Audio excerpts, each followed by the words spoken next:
प्रिया पर उनके बेटे आरव ने गलती से पेशाब कर दिया और अचानक उन्हें कमर पर जलन और चुभन महसूस हुई। उन्होंने शीशे में देखा तो डर गए। जहाँ पेशाब लगा था वहाँ सफेद रोए उगाए थे। इसके बाद उनके मुंह के पास भी सफेद सख्त दाढ़ी जैसी चीजें उगने लगी। और भी अजीब बात, उनके दांत बहुत नुकीले हो गए। ये सारे लक्षण जैसे किसी जानवर में बदलने के संकेत थे। लेकिन प्रिया को ये समझने का समय ही नहीं मिला कि आखिर हो क्या रहा है। उनका शरारती बेटा आरव पानी के रंगों से पूरा घर रंगने लगा। आरव गंदा होकर बेडरूम की ओर भागा। प्रिया ने उसे रोकने की कोशिश की लेकिन रंगों से फिसलकर जमीन पर गिर पड़ी। उन्हें अपनी पूंछ की हड्डी में तेज दर्द हुआ। जब उन्होंने दोबारा शीशे में देखा तो जहाँ पहले रोए थे वहाँ अब एक बड़ा फोड़ा उभर आया था। पहले उन्हें लगा कि शायद गिरने से सूजन है। प्रिया ने आयुर्वेदिक तरीके से सुई को गर्म करके फोड़ा फोड़ा, लेकिन उसमें से पूंछ जैसी रोएदार चीज निकली। प्रिया ने ज्यादा नहीं सोचा, समझा कि शायद कोई त्वचा रोग है। उस दिन सुपरमार्केट में खाने का सामान खरीदने गई तो उनकी सूंघने की शक्ति असामान्य रूप से तेज हो गई। वे खाने में तरह तरह की गंध महसूस कर पा रही थी। फिर पार्क में आरव को घुमाने गई तो कई कुत्ते उन पर झपटे। अजीब बात थी कि प्रिया को कुत्तों की बातें समझ आ रही थी। वे हर कुत्ते की गंध और उनके संदेश सूंघ सकती थी। कुत्ते उन्हें खेलने के लिए बुला रहे थे। प्रिया बेकाबू होकर उनकी ओर दौड़ पड़ी। उसी रात घर पर प्रिया ने फिर कुत्तों की पुकार सुनी। जैसे ही वे बाहर निकली कुत्तों ने उन्हें घेर लिया। पहले लगा कि वे खेलने आए हैं, लेकिन कुत्तों ने प्रिया पर हमला कर दिया और उन्हें काटने लगे। अगली सुबह प्रिया को रात की घटना सपने जैसी लगी, लेकिन आरव दरवाजे से एक मरा हुआ चूहा लाया। प्रिया ने बाहर देखा तो दरवाजे पर कई छोटे जानवरों की लाशें थी। तब उन्हें एहसास हुआ कि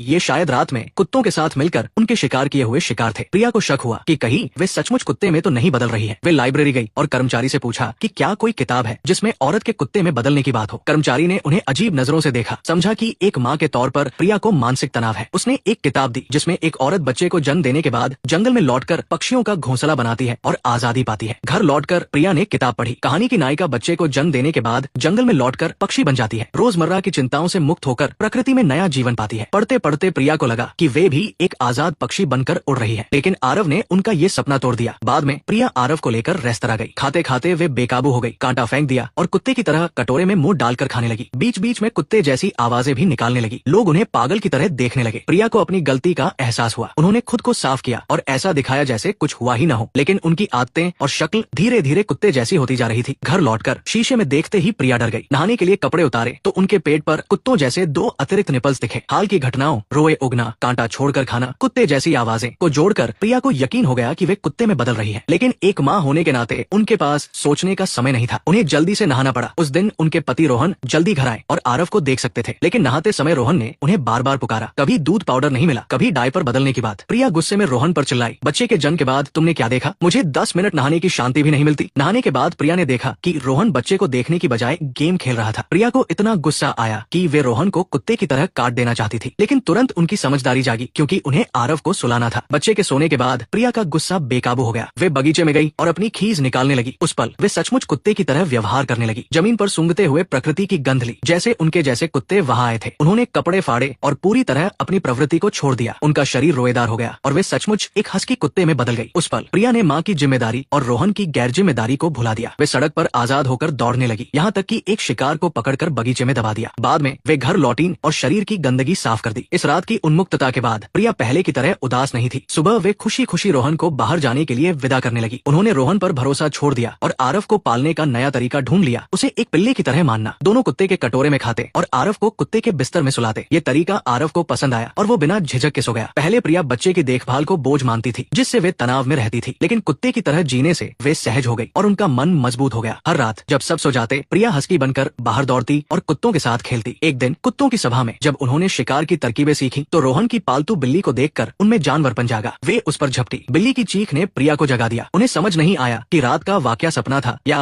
हकीकत, लेकिन सुबह बाहर देखा तो बिल्ली की लाश पड़ी थी। जब रोहन बाहर से लौटा और बिल्ली गायब मिली तो प्रिया ने सच छिपाकर कहा कि घर के कामों में व्यस्तता के कारण बिल्ली की देखभाल नहीं कर पाई और उसे दे दिया। रोहन गुस्से में आ गया, बोला कि प्रिया घर पर आराम करती है, फिर भी व्यस्त होने का बहाना बनाती है। प्रिया ने शिकायत की कि बच्चे की देखभाल थकाने वाली है, लेकिन रोहन ने चिल्लाकर कहा, तुम्हें नौकरी भी नहीं करनी, बस घर पर बच्चे को देखना है, तुम्हें थकान कैसी? ये बातें प्रिया के दिल को चुभ गई। रोहन न उनकी भावनाओं को समझा, न उनकी मेहनत को महत्व दिया। प्रिया ने अपना गुस्सा निकाला। वे बोली कि वे पहले एक मशहूर चित्रकार थी। रोहन के लिए उन्होंने अपना करियर छोड़ा और पूर्णकालिक माँ बनी। बच्चे की देखभाल के साथ साथ रोहन की जिंदगी को व्यवस्थित रखा, लेकिन रोहन को घर की कोई चिंता नहीं थी। वो घर आकर फोन या गेम में व्यस्त रहता, कुछ न बांटता और सब कुछ जायज मानता। प्रिया ने इस घर के लिए सब कुछ दिया, लेकिन बदले में रोहन की उपेक्षा और शिकायतें मिली। आखिरकार रोहन ने हल्के में कहा, ये तुम्हारा काम नहीं है, और उल्टा प्रिया को ताना मारा कि वो अब वैसी प्यारी और समझदार पत्नी नहीं रही, बल्कि एक संग की औरत बन गई है। रोहन की बातों ने प्रिया को पूरी तरह तोड़ दिया। शांत होने के बाद उन्होंने रोहन से तलाक मांगा। वे घर की जिम्मेदारियों से मुक्त होकर अपनी पुरानी स्वतंत्र पहचान ढूंढना चाहती थी। तलाक के बाद बच्चे की देखभाल का समय बराबर बंट गया। प्रिया को अब अपना समय मिला। उन्होंने रोज व्यायाम शुरू किया ताकि बच्चे के जन्म के बाद बढ़ा वजन कम हो। उन्होंने फिर से चित्रकारी शुरू की और उनकी अनूठी प्रतिभा फिर चमकी। अजीब बात थी कि तलाक के बाद कुत्ते में बदलने के कोई लक्षण नहीं दिखे। उनके शरीर के रोए गायब हो गए और उनका व्यवहार सामान्य हो गया। प्रिया को एहसास हुआ कि पहले की सारी घटनाएं उनके मानसिक तनाव की वजह से थी। बच्चे के जन्म के बाद वे अपनी पहचान खो चुकी थी। घर की जिम्मेदारियों ने उन्हें थका दिया था और वे एक परफेक्ट माँ और गृहिणी बनने की कोशिश में डूब गई थी। वे अक्सर सड़क पर कुत्तों को देखकर सोचती थी कि काश वे भी कुत्ते की तरह बेफिक्र होकर दौड़ सकें। लेकिन अब प्रिया ऊर्जा और जीवन के प्रति प्यार से भरी थी। उन्होंने अपनी असली पहचान पाली थी, इसलिए अब कुत्ते की जिंदगी की चाह नहीं थी। दूसरी ओर रोहन को भी माँ होने की मेहनत का एहसास हुआ। आरव की शरारतों और घर के अंतहीन कामों ने उन्हें बिना रुके थका दिया। जल्द ही प्रिया ने अपनी पेंटिंग प्रदर्शनी आयोजित की, जिसमें उन्होंने माँ की जिंदगी को कला के रूप में दिखाया। इससे कई औरतों को प्रेरणा मिली। उनके दोस्तों ने उनकी तारीफ की। प्रिया ने अपनी बदलाव की कहानी से साबित किया कि कितनी भी मुश्किलें हो, अगर आप स्वतंत्र और सच्चे रहें तो जीवन की रोशनी जरूर मिलती है। प्रदर्शनी में रोहन भी प्रिया की पेंटिंग्स देखने आया। माँ की जिंदगी के हर विवरण ने उसके दिल को छुआ। जब सब चले गए, रोहन ने प्रिया से माफी मांगी। उसे एहसास हुआ कि प्रिया की जिंदगी कितनी मुश्किल थी और उसकी कई बातें कितनी गलत थी। उसने प्रिया से एक और मौका मांगा। आखिरकार दोनों फिर से एक हो गए। घर की जिम्मेदारियां पहले की तरह चलती रहीं, लेकिन अब फर्क ये था कि सुख दुख और मुश्किलें दोनों बांटते थे। जिंदगी ऐसी ही होनी चाहिए। कोई मेहनत या थकान से नहीं डरता। डर इस बात का होता है कि परिवार के लिए सपने और महत्वाकांक्षाएं छोड़ने के बावजूद आपकी कीमत को आपके सबसे करीबी व्यक्ति न समझे।